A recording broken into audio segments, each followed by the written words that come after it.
Have you noticed that lately it feels like every news cycle is yet another example of how detrimental leadership driven by ego, manipulation, or total lack of accountability is to organizations, systems, and humans? Or is it just me? Maybe some of you have never thought about a whole country being an organization or even a corporation, but when it's made and built by people from various backgrounds and life experiences, and there's processes in place, that's exactly what you get. And we are living in it. The United States, or the United Corporate States of America. I'm glad you named it. It's pretty wild outside right now. Sure is. Yeah, I mean, the patterns are clear if you know what's going on, right? And this is not a diagnosis, everybody. Get into this. This is just us looking at patterns. We've seen grandiosity in the form of all construction, Great Gatsby-esque parties. We've seen power hoarding in the form of executive orders, which is so crazy. And of course, the punishment of dissent with mass government layoffs that are continuing, arrests of random journalists, and so much more, right? I mean, how the young folks are saying unaliving. Like, if you're keeping up with news right now, you would have seen that there's been public unaliving of folks. It's brutal, and I don't know about you, but I'm feeling it in my body as we talk about it. And yes, we're opening up the show today with a little bit of politics because this is a current reality, and that's to emphasize the seriousness of the issue. Today we'll be talking about the Dark Triad in leadership. And this is a behavioral pattern perpetuated by systems. This isn't just a political issue, it's organizational. And across the board, we are experiencing it from high seats, from people leading this country who straight up exhibit these traits. You know what's super unsettling? It's just like how familiar this feels to people in their workplace. I mean, I've been there, you've been there. I'm sure we've all been there before, doing our best to overcome an overbearing, manipulative, and maybe even aggressive supervisor who just feels very entitled to every moment of your time. Like, your salary covers 8 hours for 5 days a week. You should not be available 24/7. Gosh, it makes me wonder how many people might be listening to this right now and thinking, oh, I've worked with a person like that. And you're actually picturing them in your head at this moment. So if this is resonating, leave a flame emoji in the comments to let us know that you can relate. Yeah, I do that. Now, psychology does have a name for this pattern, and understanding it gives people power, right? So, welcome back to Burnout is Thriving. We're your hosts, Farah and Miriam.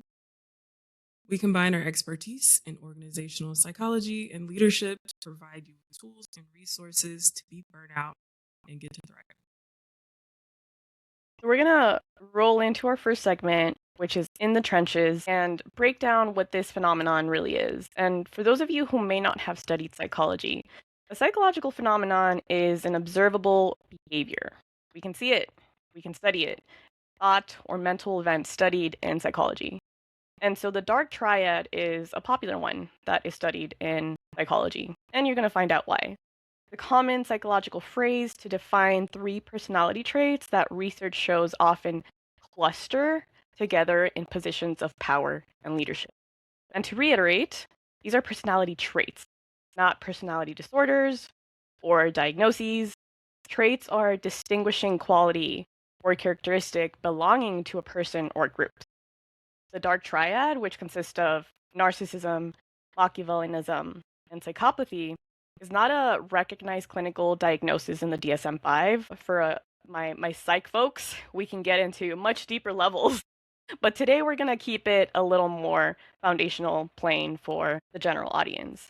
It is a personality construct used in research to describe a spectrum of malevolent traits, not a binary, not diagnosable mental disorder. For our practitioners, like I mentioned, listening, you may have more thoughts on this, but for the sake of plain foundational understanding, this is where we're starting today. All right, well, let's get into those traits. But first, I want to give the disclaimer again. These are traits, and all this exists on a spectrum. I feel like nowadays you have to give 1,000 disclaimers for like Anyways, and just because you Mhm. identify with one of these behaviors does not mean you are that trait. Okay, so first, let's get into narcissism. We're all acquainted with it, whether from personal experience or maybe it's just like the overuse of the term in pop culture over the last decade, maybe even past the last decade. So, psychologists identify narcissism as someone who participates in grandiose thinking. Like they're so great, they're awesome. They have a sense of entitlement. If it's a manager, they feel like they get all your time. They have a strong need for admiration, like you need to praise them whenever and all the time. There's also a fragile self esteem beneath the confidence that sometimes spills out into the workplace. Like, is this my fault kind of a thing? But then they quickly blame you, right? There's also Machiavellianism, and this might be the lesser culturally known of the bunch, in my opinion. It's kind of like the sneaky middle child. It can be summed up with strategic manipulation. Always saying that the ends justify the means, so maybe they're just telling a little quote unquote white lie to get the job done. Um, Also, they have high political skill with low transparency. We see that in the news every day, but I'm sure also in middle management and also in executive spaces. It's very political within these organizations. Overall, Machiavellianism is when you use humans as tools towards your own goals, whether it's a personal goal within the workplace or just the goal that you have in general. Kind of like pawns on the chessboard, right? Like we use them first before we go out. And then the third trait is psychopathy. This trait, it's probably the most vilified of the bunch. Um, Everything's on a spectrum, right? So some traits for this would be low empathy. They have a hard time relating to other people and what they're going through or even thinking about them. I had a manager once say they only thought about their family. There's also emotional detachment, what kind of goes along with the low empathy. There's also comfort making harmful decisions without remorse. So all these mass layoffs of thousands and thousands of people via Zoom, that's an indicator right there. There's also like aggressiveness. You do this or else. Oof. Threats, basically a bully, right? Mhm. Yeah. They have low emotional regulation, so they take everything out on you. Mhm. Hot-headed, explosive. Yeah, all of these are relatable, at least for me, but I've also studied this. Y'all might be wondering yourselves, how does any of this show up in the workplace? Don't you worry, we got you. Here are some early stage signals and some things that you can look out for. So, one of the things that I want to point out is workaholism. You know, this is defined as behavioral addiction characterized by an uncontrollable, compulsive need to work excessively, often at the expense of health, relationships, and personal well being. You can see how this blurs boundaries and can lead to burnout, right? So, in our last episodes, we talked a lot about burnout.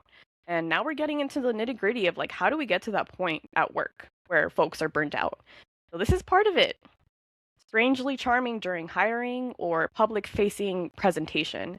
So, folks who have some of these traits of narcissism, Machiavellianism, or psychopathy are generally very good at charming people, visionaries, very good on the public end. But if you're on a one on one, there's a different feeling sometimes. They present differently. So this can lead or is duplicity, right? Like you can clearly see there's two different people at times. In the beginning, you may not notice it. And that's why it's difficult because when you interview in 30 minutes and 40 minutes, they're giving you their best. And that's why we promote doing some research further than the interview so that you can really see, may this show up, right?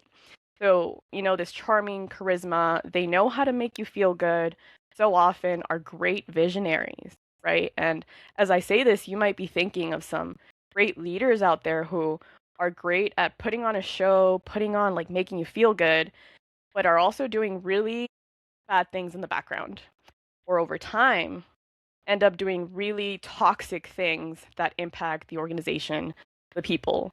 They make big promises and very often have a vague follow through.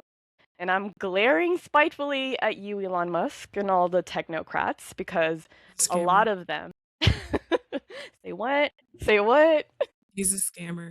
Exactly. And with a lot of that, right, they come off with like, we're going to change the world. And there's that pulling allure. And oftentimes they know how to hit the buttons of like, yes, I want this like green world. I used to want, you know, I had a Tesla for a minute. And that's because I like the electronic aspect of, the green world and not using oil and gases. But over time, look at what is happening and all the wealth he is accumulating. And that's going to be a different episode that I want to talk about billionaires and trillionaires and why that should be something that can be diagnosable as a psychotic thing. But, preference for loyalty over competence. They form an in group and make sure to let you know that you are in the in group or in the out group.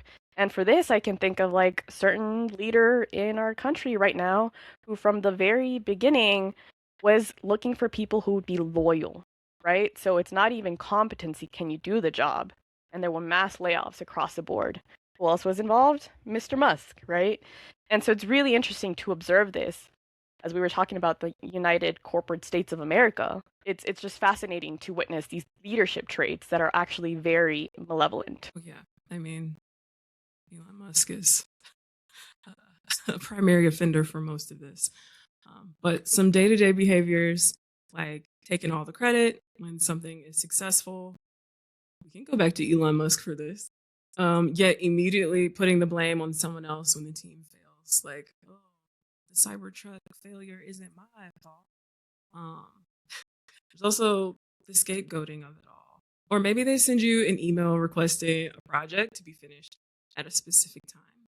And then, even though they don't even plan on reading it for like weeks, but they need it immediately for some reason, right? Maybe it's the chaotic executive that intentionally creates confusion or a giant scandal because all PR is good PR in some of these people's minds. But they do all this to maintain control over shareholders and to kind of like warp the perception of what is actually going on. Yeah. I'm smiling as you said that. I follow HR Manifesto, and she's this former HR person who um puts out funny videos about work. And she had one that really was like that toxic manager and that toxic boss, what you talked about, like the minute before you're leaving work, they sent you an email. Do something by tomorrow. Hello. When, like you mentioned, they have no intention to actually look at the thing tomorrow. It's just that aspect of control, right? We've talked about control in the past, and I'll share that so folks can see that on a humorous level. This reality, right? Because a lot of the pressures of these personality traits, people often, stay longer in the work environments that they should, sometimes because they don't notice it, or sometimes because your own psyche starts to blend into the situation that is going on in your work environment. So when you're constantly being gaslit, into thinking the team's low performance is your fault, your nervous system is way too overloaded to even think about moving on to another job. Your own psyche, like I mentioned, is impacted by these traits. Sometimes you may not even be aware until it's too late and you're actually being impacted on more than one level. So hopefully this helps you again discern and look for these things in your environment. So what I heard was that you get Stockholm syndrome essentially when you're in these environments because it's kind of all you know, right? It's like you can't grow in the environment that kind of brings you down. But I guess it's time for me to tell a little personal story about a manager, supervisor with so many dark triad traits. So once upon a time, I worked in a corporate office with, your typical toxic manager type, right? Micromanaging, all the things. So in the beginning, they were super charismatic, seemingly so caring for everyone in the team, kind of presenting themselves as like a mentor. And they made a great first impression, right? But the impression that they gave was that you could trust them, which is how they get you. They used a lot of this like level-headed language, making you think that like they're super chill, but they behave with very high intensity. Like, I need this now. Give it to me now. care that it's 8 o'clock over there, 8 p.m. Do it now. So one moment it was encouraged to take initiative on tasks. And then in another moment, that initiative would be discouraged because taking the lead for some reason will force them to let go of a little control. So the moment I truly realized something was off was when this supervisor took credit for an innovation that I designed by myself without them. And I'll be honest, that like really shook me hard. There was this misalignment of words to behaviors that really created a lot of confusion. It made me feel like I had to always be on my guard. Like people call that hypervigilance, but I'll just say I always had to be on my guard. So from then on, I was way more exhausted at work. Even thinking about work was exhausting, which was crazy because I actually enjoyed that job. It was fun for me. But all those conditions were truly just the perfect recipe for burnout. Like taking that in and hearing the duplicity, right? And the duplicity with like misaligned directives, and sometimes lack of directives, last minute directives, presenting one way and then doing another thing and not talking to you about it. That's wild. That is wild for sure.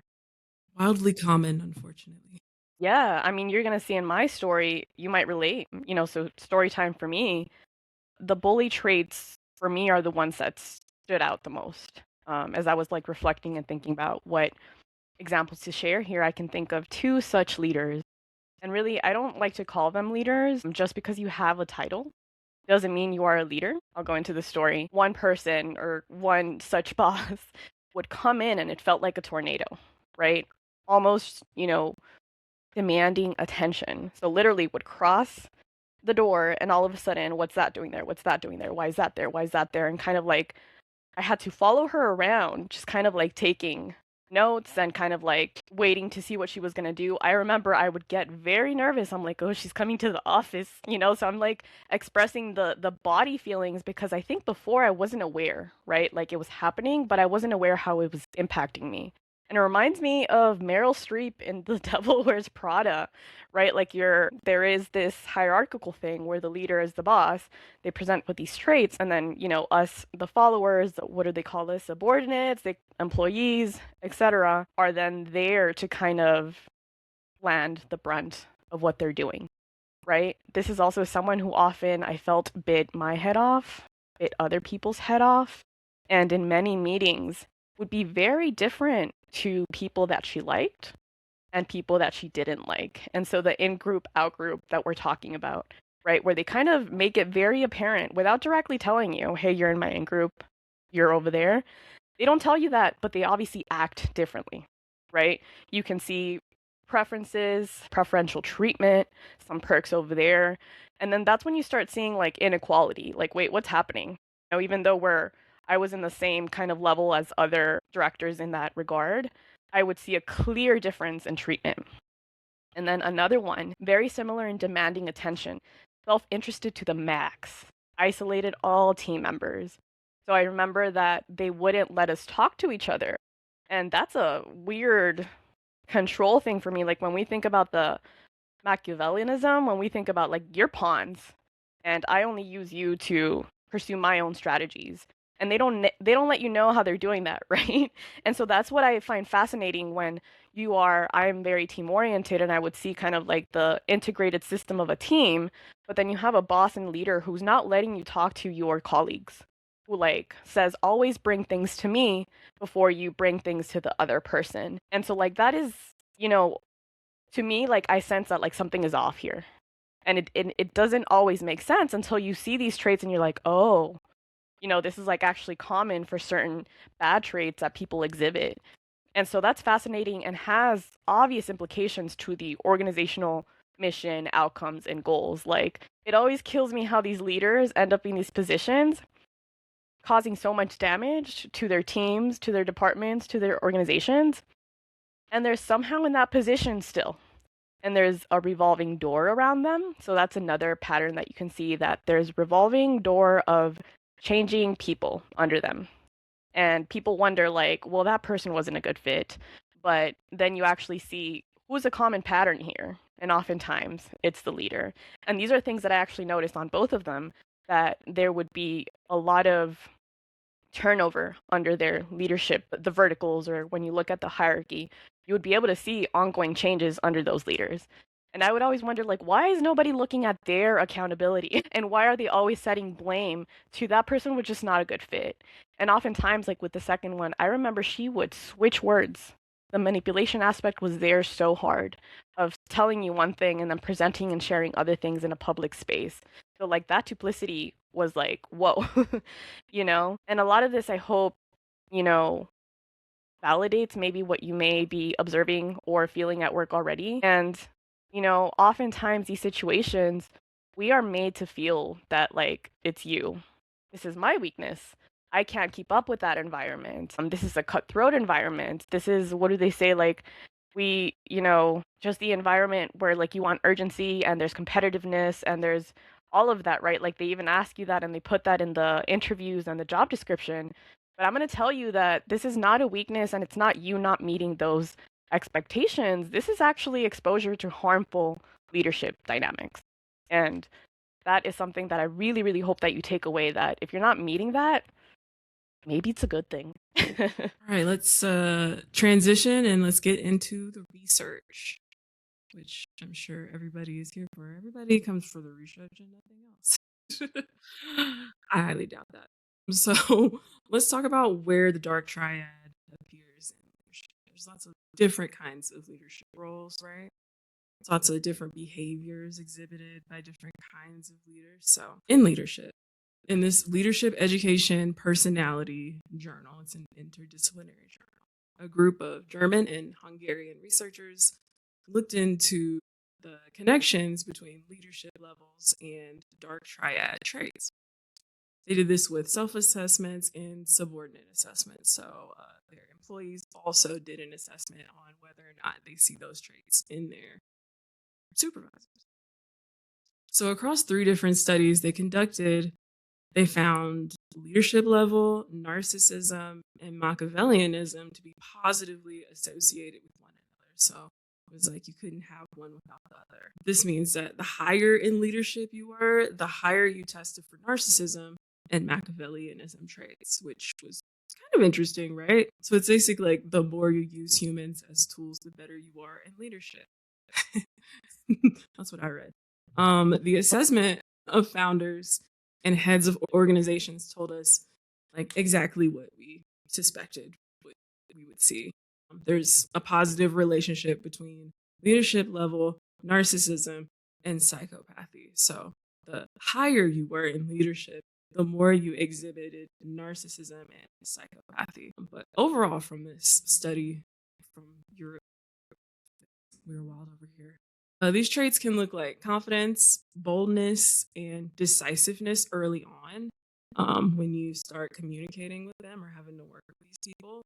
Then it transitions into self-involvedness, hypersensitivity, ruthlessness, and often workplace bullying, like we talked about earlier in this episode. Of course, you can find the link to this paper in the description. You know, one of the interesting things, as you shared that, is the leadership traits. And I remember feeling this when I was a leader. I felt pushed to use people, and that always made me feel very uncomfortable. And it was really interesting. As I read the study that you shared as well here, they were also asking the question, where is it, the chicken or the egg? Are leadership positions calling and changing people and pushing to exhibit these traits, or do these traits already exist and then they end up in leadership positions? So I thought that was really fascinating. That's in the next paper, I think, that we looked at, where, I mean, you're going to talk about it. Like, usually the things that they test personality-wise for employees or quote-unquote subordinates are completely different from what they're testing for in leadership roles. So, I mean, crazy. Kind of, at some point, you kind of have to be able to use people as tools when the people are the tools of the organization. It's when, like, the psychopathy of it all comes into it, right? Or the extent to which you are using people as tools in the workplace. But, I mean, you're going to get into it. Yeah. And I found that piece fascinating, right? Because as I was going through leadership, that is something that I was like, wait, this feels uncomfortable. the extraction, like you mentioned, of like when we are in the spectrum of human resources to do the projects, but then you're bleeding into like, hey, use them for only the purpose instead of taking in their humanity. And so in this research, the second research paper that we're referencing today, this next bit of data was found in the Journal of Behavioral Sciences. And so this was after analyzing 15 papers ranging from the current year to back to 2014. Researchers compared dark triad traits to the big five. And so the big five is also like personality traits that are studied: neuroticism, extroversion, openness, agreeableness, and conscientiousness. They found a lot of negative correlation, which means that like as one was going up, the other was going down. So if you're higher in narcissism, you might be lower in the other aspects of agreeableness and conscientiousness. And basically the traits your interviewers are often assessing for roles. So here they found that narcissism is negatively related to agreeableness and self-control. So the higher you are with narcissism, the lower there's going to be agreeableness and self-control. Machiavellianism, negatively related to empathy and agreeableness. Psychopathy, conscientiousness, and empathy, negative relation. So narcissism and Machiavellianism are associated with work addiction, the workaholism that I talked about earlier. Psychopathy was found to be linked to lower responsibility and self-control. So leaders with high levels of dark triad traits experience reduced performance, especially in lower hierarchical roles. So that's another fascinating point. Like these, we're going to share the links in the description here because they're fascinating to read. To sum it all up, the findings here: people selected for leadership roles have polar opposite traits of a typical employee. And that's where the phenomenon comes in, makes you scratch your head. What's going on here? And hopefully it's sinking in with things that you have experienced or noticed, or the things we're talking about right now. Yeah, it's kind of like it's all systemic or something. Systems thinkers. It's wild. Honestly, like the most concerning things about all this are the cultural consequences that come having these dark triad leadership traits.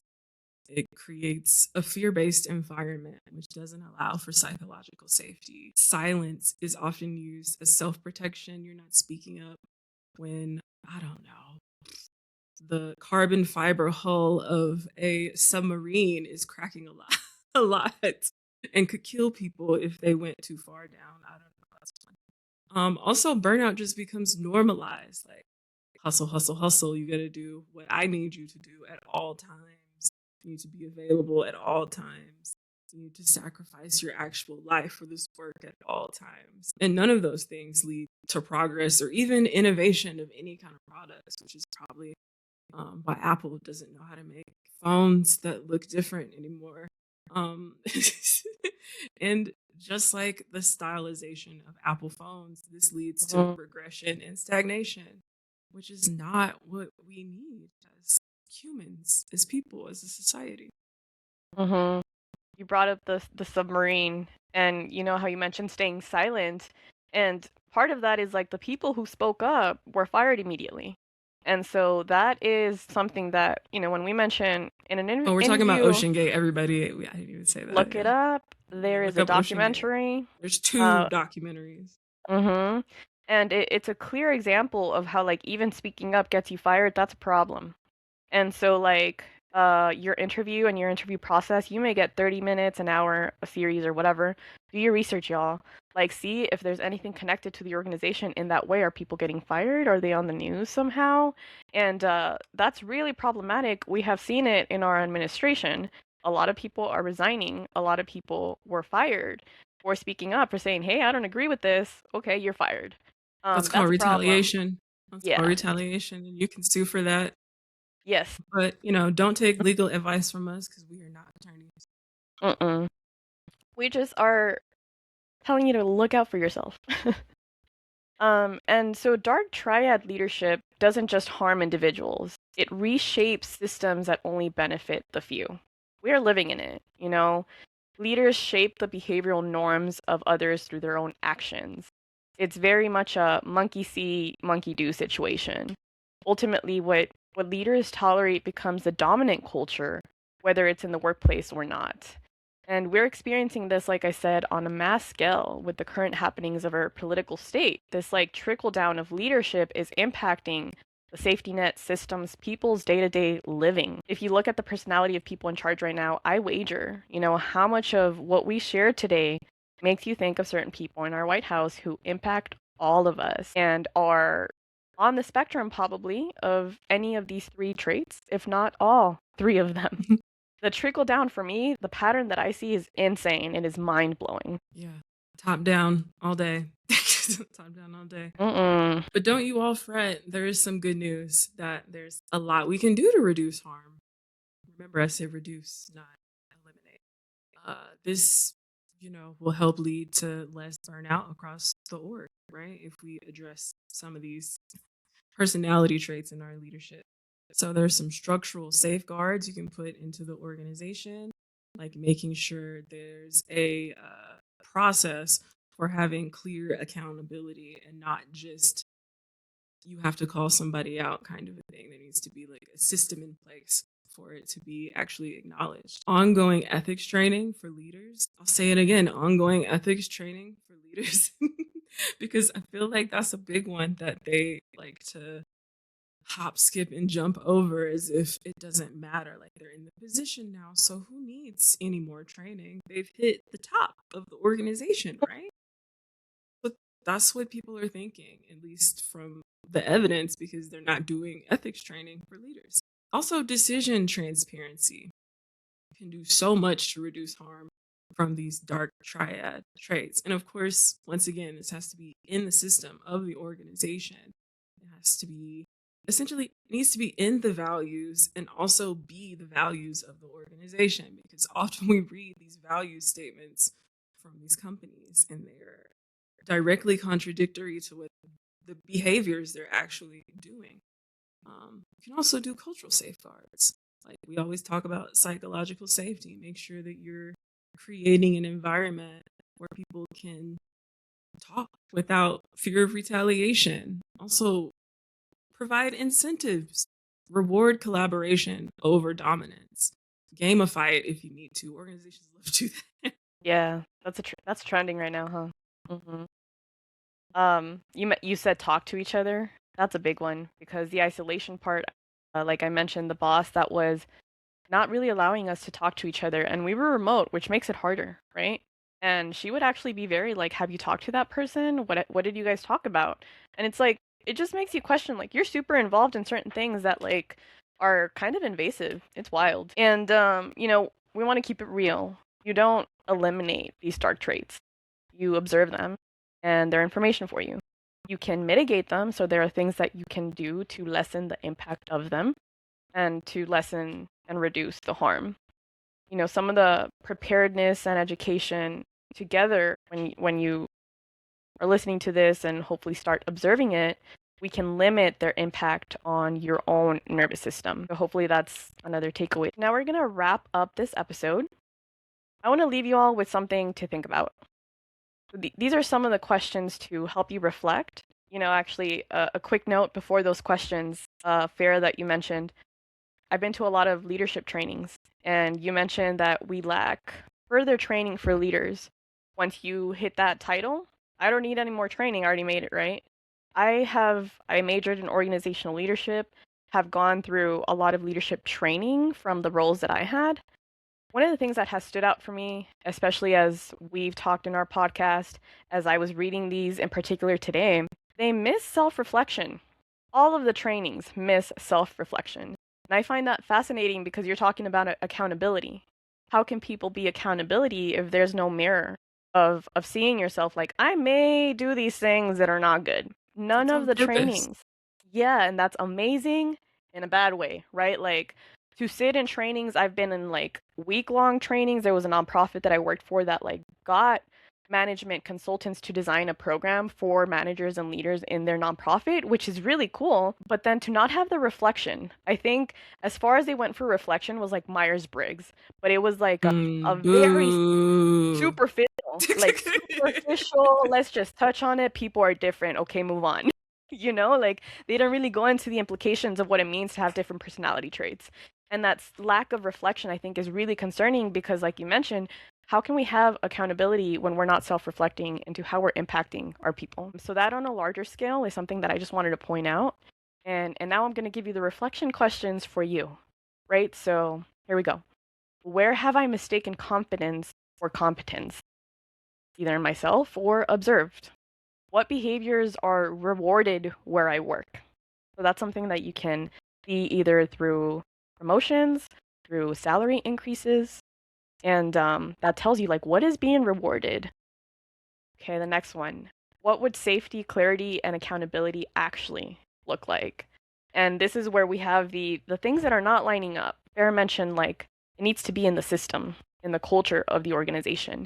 And if you're noticing, if you have conscientiousness, responsibility, ethics, agreeableness speaks to you, but then you see other things playing out in the organization, you know, we're looking at how is safety actually being used or not used in this organization? Clarity and accountability. Are leaders doing bad things and impacting their employees, the organization? Did they lose a lot of money? Did they eliminate a program and nothing happened? That's something, right? That's something to look at. So then the final question is, what am I internalizing that may not be mine to carry? So you may be observing this, you may be witnessing it, and you may be having a boss that is coming down on you and scapegoating and making you feel like, hey, this is all your fault. And somehow like your own psyche is getting involved with the Stockholm syndrome that you talked about, or like the gaslighting. Maybe it was my fault. Maybe I should have done that differently. And when you begin to question yourself, that's where like I urge you to notice, is this mine to carry? Is that their opinion? And then like make peace with yourself is a takeaway that I'll leave you with for your own reflection. Yeah. All right, everybody. So you got the questions. We will more than likely also have them in the description for you, just in case you didn't catch it while we were saying it with our words. Feel free to leave those responses in the comments, or you know what? You can send us an email at burnoutmeansthriving@gmail.com to maybe have your story or opinions shared on the pod. So if this episode resonates with y'all and you think these words will help somebody, make sure to share that with people. If your organization is in need of a burnout audit, I got you. Or maybe even just a burnout assessment, reach out to me at burnoutsupportsociety.com and book a free discovery call. If today's conversation resonated with you and you're ready to design a work life that doesn't drain you, if you want to be a better leader or if you want to connect with better leaders, check out thrivinghuman.life. I'm building a space where better leaders are connecting with each other because we want to have better organizations and a better world. I offer coaching, community, consulting, and resources to help you move from burnout to thriving on your terms. We're also going to encourage you all to share this episode with someone navigating burnout or having a really hard time with their boss, leadership stress, or just needs a little validation about their experience. Maybe they feel alone, maybe you feel alone, and this is going to provide some information, some words, some context so that they can better recognize what's happening. Lastly, and of course always, please subscribe and follow Burnout Meets Thriving on Instagram, YouTube, and LinkedIn. We, again, would love to hear from you. What is resonating and your stories? Because the more that we realize, hey, we're actually not alone with this, a lot of us actually experience this, share your stories with us. You can share your name or not. It can be anonymous. And we would love to feature it here or talk about it so that you know, like, you're not crazy and you might be experiencing some of the things that we're talking about. So if any of this resonates, again, comment. And also a rating from you if you've listened to our podcast, our first couple of episodes, would mean the world to us. Let us know how this is landing. Yeah, rate us 5 stars only. All right, talk to y'all later. Take care. See you next time.